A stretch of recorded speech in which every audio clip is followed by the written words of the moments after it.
Scent Control 2012, Part 1, Why Do It? This is our 2012 view of scent control.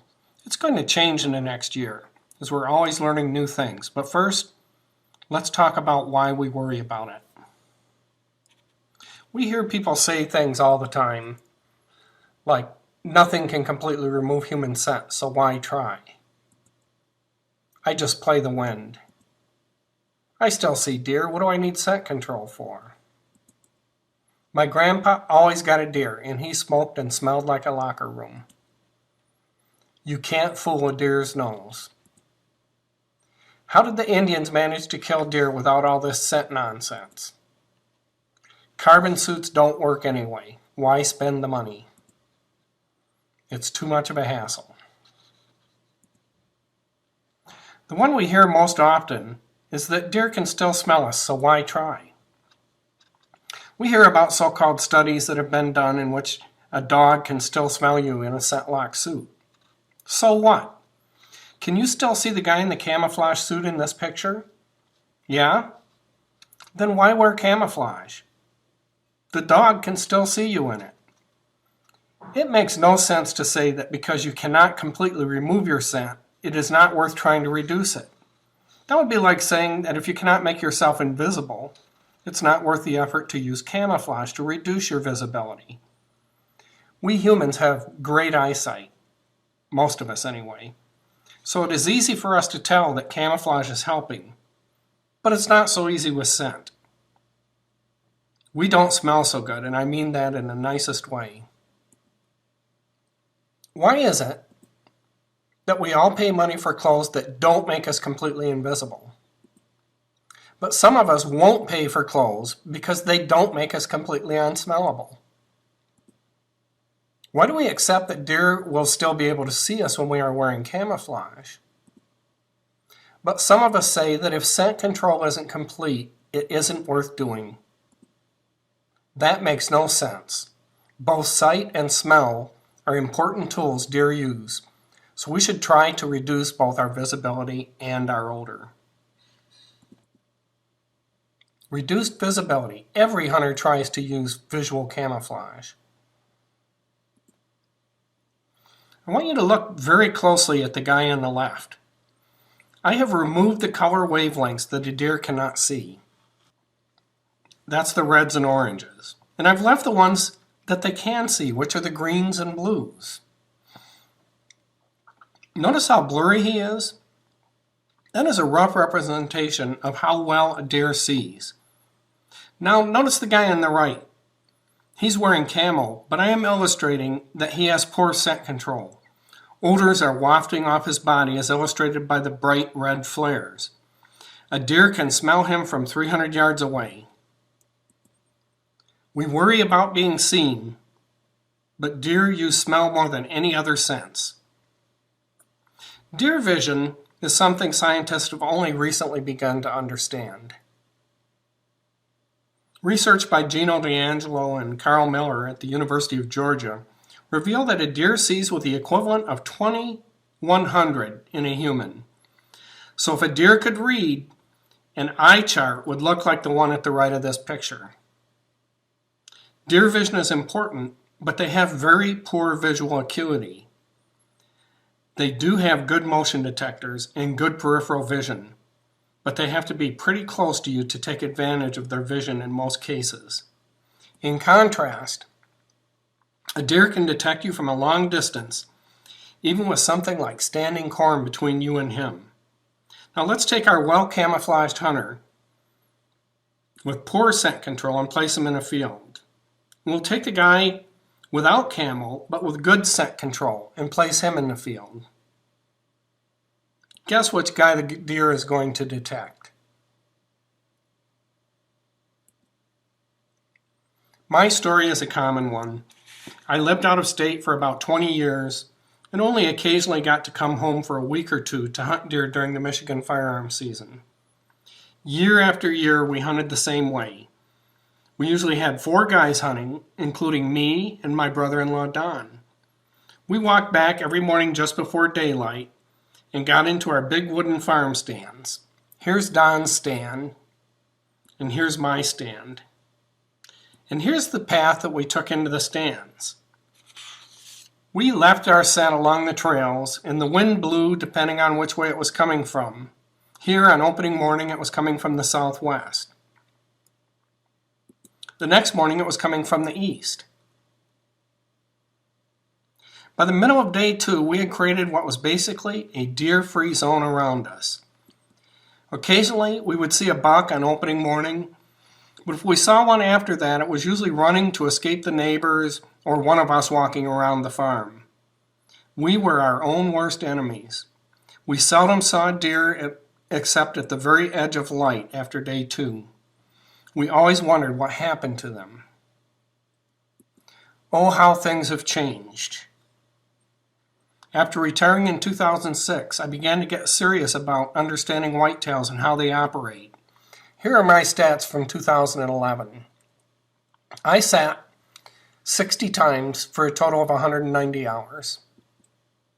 I saw 485 deer. That's one every 24 minutes, and 8 deer per sit. I did have 4 skunks, but they were mostly behind the house here. I saw 206 does, that's a doe, every 66 minutes. 83 bucks, that's one every 2 hours on average. But I saw 38 bucks in shooting distance. That's one every 4.5 hours. And I saw 4 bucks that I estimated to be 3.5 or older. It's not only the number of sightings that change, but the pattern. Here I am showing my buck sightings in blue, my doe sightings in red, and doe to buck ratios in green for each 15 days of the Michigan deer hunting season and for the whole season. On average, my doe to buck ratios were about 2, but there's something really interesting here. My buck sightings in October were the lowest of the year. They went up in early November when the rut was in full swing, but back down during gun season, the last 2 weeks of November. Then they went to the highest of the year in December, more than double the rate in October. In the 2 counties where I own property, there are about 13 hunters per square mile, and almost 4 bucks per square mile were killed by the end of November. So what is happening here? Well, I think there are 3 things that factor into this dramatic increase in the number of bucks seen on my property after many of the bucks in the area have been killed. First and foremost, there is very little detectable hunting pressure on my properties. It seems to them that the property is safe. A major part of this feeling of safety relates to the fact that they do not smell much human scent on my property. Second, they are feeling pressure all around. The surrounding farms were trampled all over by hunters during gun season, and shots have been blazing at them from all sides. Finally, there's a second rut going on, and it is just about as intense or more so than the first rut. The reason for this is that the new doe fawns are going into estrus. This period can actually be more intense than the earlier rut because there are fewer estrus does to go around, so all the boys are hyper excited and frustrated. All this activity would normally be happening at night, except for the fact that these deer feel safe on my property. So how do folks wreck their properties? This right here is a picture that we do not want to see on our properties. Here are some examples of the anatomy of a scent bust. They bust your trail more than any other way. On this day, I hunted a wooded area near the top right of the picture and walked out around the canary grass field near midday. Later, I came out for an evening hunt, walking in from the south to hunt over a food plot at the bottom of the picture. I sat there for about an hour when I heard noises and saw a running deer to the west. A buck was chasing some deer. After a few minutes, a doe walked out, coming towards my food plot. Surely she would lure the buck towards me. But wait, she stopped stiff in her tracks at my trail. 2 or 3 minutes passed while she smelled my tracks and tested the wind. She followed my track back in the direction I had come from. She stared in several directions nervously. Then she made her way back into the woods. She didn't blow, she didn't run, she just changed her plans and moved back to an area she felt was safe. Another hour passed, and I saw another doe come out of the same woods I had hunted earlier. When she intercepted my trail, she too came to a stop, went through a routine similar to the first one, following my trail back, and then finally she turned and went back into the woods again. Again, without a lot of concern or excitement, she simply knew the direction of the danger and quietly avoided it. Obviously, my boots were contaminated. At that time, my routine was to keep my boots in muddy water in a bin. That morning, I had noticed some pellets floating in it. In retrospect, I believe the water was rancid, and the deer did not like that odor. I have since fixed that problem, thanks to Jake, and I will tell you how to treat your boots in the next video so that something like this never happens to you. Now, in this example, I'm going to show you what mayhem touching a single branch caused for me. This was a brand new stand that I had never sat in. It had been placed in a strategic location to watch several other stand sites in order to scout them for buck activity. It was quickly and easily accessible along a thick fence row I had cut a trail through for access. There was only one problem. I was blocked on the way in by a small branch that had fallen across the trail. I reached out with my cotton-gloved hand, grabbed it with 2 fingers, and tossed it up on top of the overhead brush. Only one problem, it fell part way down. Oh well. I went on to my stand. I sat there for an hour or so when a doe and 2 fawns walked by. Soon after, a group of antlerless deer moved out of the woods into an area that was planted with oats and began to feed. The first doe moved over to my trail, but never noticed anything until she got to that branch, when she went stiff and all hell broke loose. She started blowing. She scurried along the fence row, blowing all the way, then stood in the cover of the fence row, blowing over and over again. Meanwhile, the deer behind me all tensed up, kept feeding, but stayed up near the wooded area. Slowly, darkness fell. I was stuck in the tree, when finally the matriarch left the group and came over to the spot where the other doe had been blowing. After some minutes, she worked her way around right into my wind and started moving towards me. When she got 15 yards away, our eyes locked. She blew, moved back with the group, blowing all the way.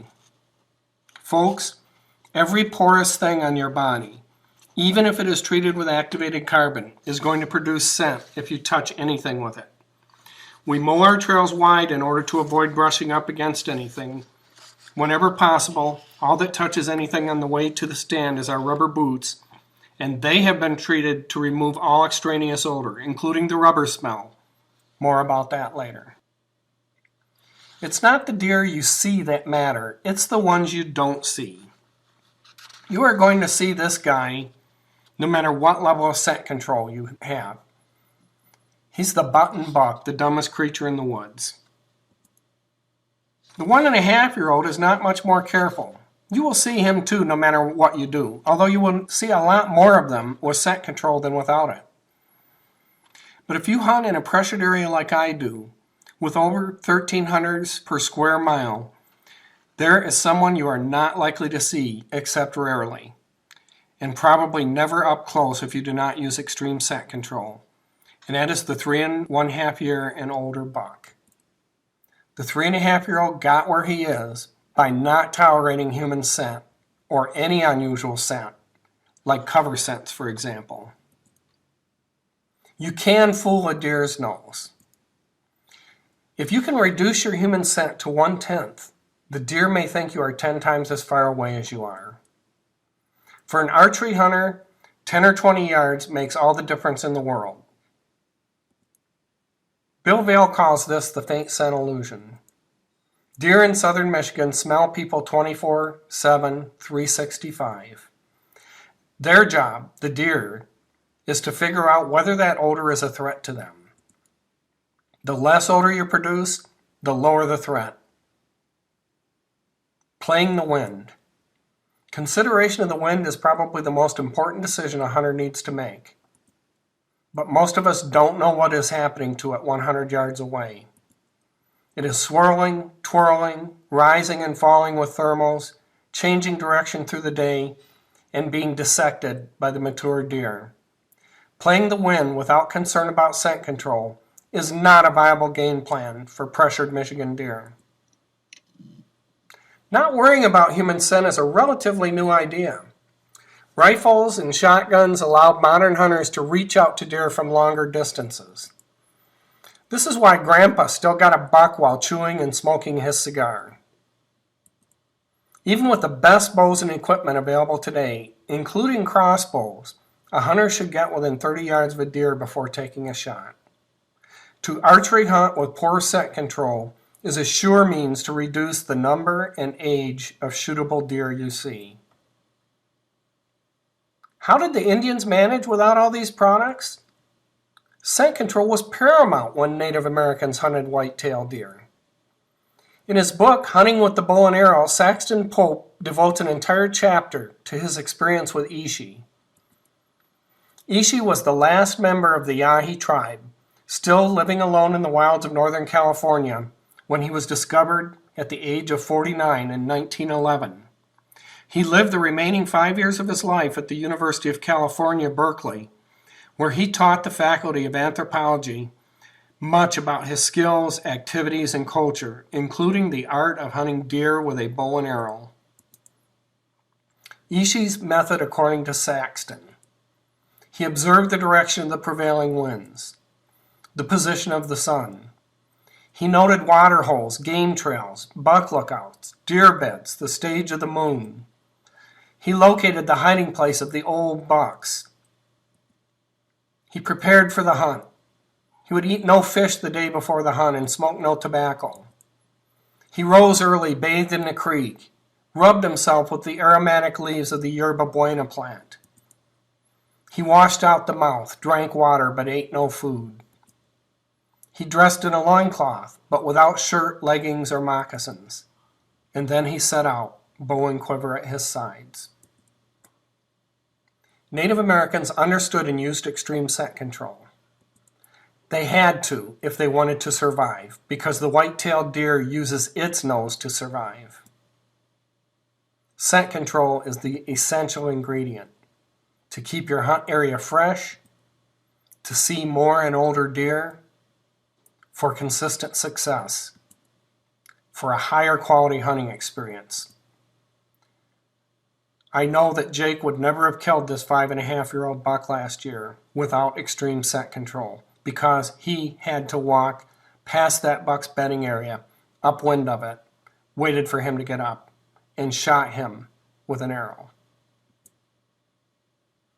Coming up next, Scent Control 2012 Part 2, How to Do It. Thanks for watching another WAS video.